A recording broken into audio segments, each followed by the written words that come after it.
Salve, salve, salve, salve, rapaziada! Tudo certo com vocês? Como vocês estão? Vamos falar agora um pouquinho de tática, né? Vamos falar um pouquinho sobre a escalação do Atlético, a escalação do Corinthians, cuidados que o Atlético tem que tomar, enfim, os perigos do Corinthians, como o Atlético ele pode, enfim, superar a equipe do Corinthians. Vamos brincar um pouquinho, porque o Atlético ele deve ter uma mudança muito importante, né? Que é a situação do Léo Deric. Léo Deric provavelmente entrando ali no lugar do Lucas Esquivel.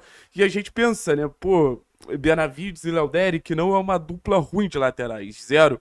Mas a gente vai para um confronto sem os nossos dois principais laterais, né? É assim, com todo respeito aos dois titulares da posição, eu acho que Cauã Moraes e Lucas Esquivel são desfalques muito, muito, muito sentidos. E eu vou falar para vocês, a ausência do Lucas Esquivel, para mim, alimenta ainda mais a narrativa que é bola com a equipe do Corinthians. O Atlético, eu acho que ele começa ganhando o jogo se ele der a bola pro Corinthians no sentido de a gente vai se fechar, vai jogar em transição, vocês que venham atacar a gente. Porque eu acho que a gente perde um dos nossos principais organizadores de jogo. A gente tem o Bruno Zapelli, é verdade, mas se você pensar no posicionamento do Zapelli, ele vai estar entre três volantes do Corinthians. Então, assim, a partir do momento que a gente chegasse no campo de ataque por parte do Atlético, campo de defesa do Corinthians, quem ia acabar tocando muito na bola ia ser algo muito próximo do que aconteceu contra o São Paulo, que foi um jogo basicamente orquestrado ali pelo Lucas Esquivel. A gente não tem esse lateral como jogador de linha de fundo, a gente tem esse lateral muito mais como organizador, como camisa 10 ali pela lateral.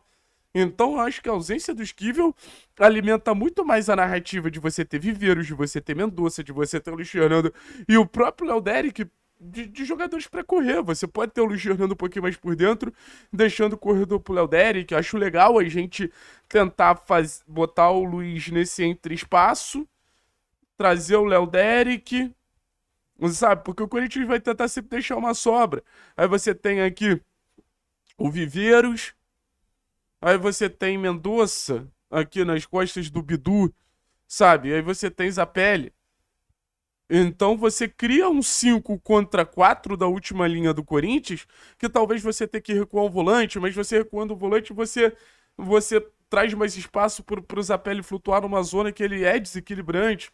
Então acho que a gente pode gerar uma situação ali de superioridade numérica em velocidade, né, em progressão, utilizando esses jogadores que eu acho que tem uma característica tão forte de atacar via transição, né? É a característica do time do Atlético, não adianta, gente. Se a gente olha para o time do Corinthians e a gente vê um time naturalmente muito mais posicional de posse, até pela formação que joga, né, com bastante gente por dentro, é um time que vai ter ali mais responsabilidade de construir com a bola. E conforme eles errarem, a gente vai ter essa alternativa de transição. Um Corinthians muito perigoso, tá? Se a gente for olhar o time do Corinthians, Maicon, Bidon, Garro, Memphis, a possibilidade até do Vitinho, sabe? É um Corinthians tecnicamente muito bom, assim. Então, como a gente pode vulnerabilizar o Corinthians? Cara, a partir do momento que o Corinthians vier atacar a gente, Memphis, Guinegão, Garro, Bidon, aí você pensa, vamos só mexer nesse cara aqui. Cara, Garro e Memphis são menos dois na transição defensiva dos caras, sabe? A gente precisa ser inteligente nesse sentido. Beleza, pô, adicionam muito talento ao time do Corinthians, ninguém tem dúvida disso. Mas Garro e Bidon são jogadores que comprometem defensivamente. Garro e Memphis. Bidon também não é um grande marcador, não. Então acho que a gente precisa aproveitar essa característica mais técnica desses jogadores por parte da equipe do Corinthians, mas também os espaços que naturalmente eles vão deixar, sabe? Naturalmente esses caras eles são assim quase que jogadores a menos. O Corinthians em muitos momentos da temporada se falava que ele jogava com menos jogadores nessa fase defensiva, o que sobra muito pro Guinegão, né? O Guinegão é um cara que vai ter que recompensar Garro, vai ter que recompensar Memphis, e é o jogador da velocidade. Então, quanto mais ele volta, mais atrasado ele tá pra atacar espaço. Ou seja, eu vejo o Corinthians só atacando no jogo mais posicional e eu vejo o Atlético só atacando em transição. Aí que eu acho que vai ser muito interessante esse confronto de estratégias, sabe?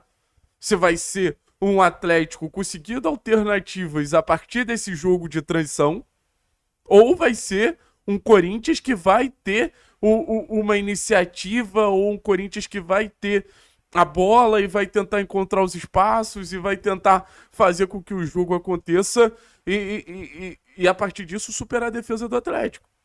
Se eu pudesse fazer um palpite, eu vejo o jogo de transição do Atlético como um jogo muito mais perigoso que esse ataque posicional do Corinthians.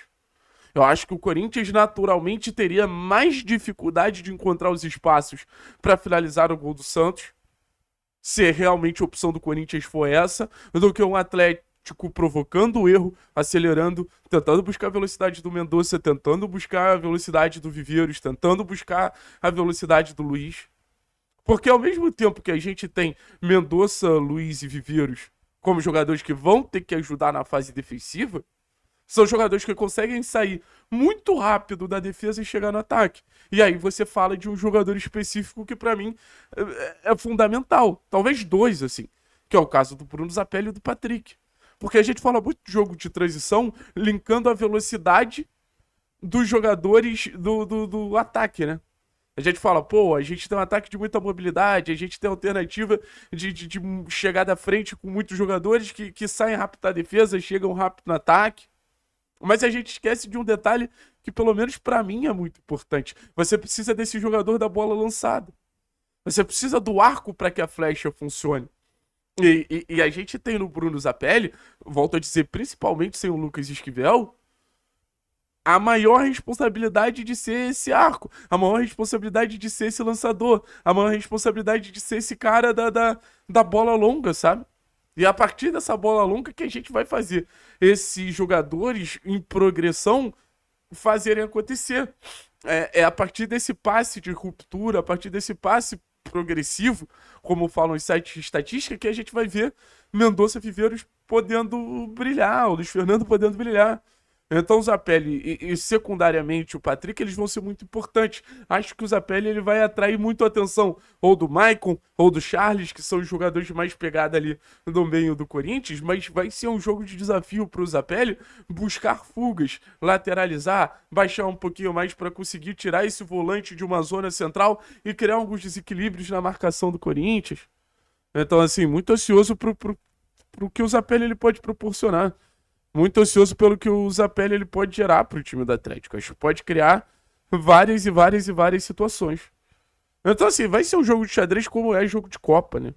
Os jogos de Copa, eles são resolvidos muito nos detalhes.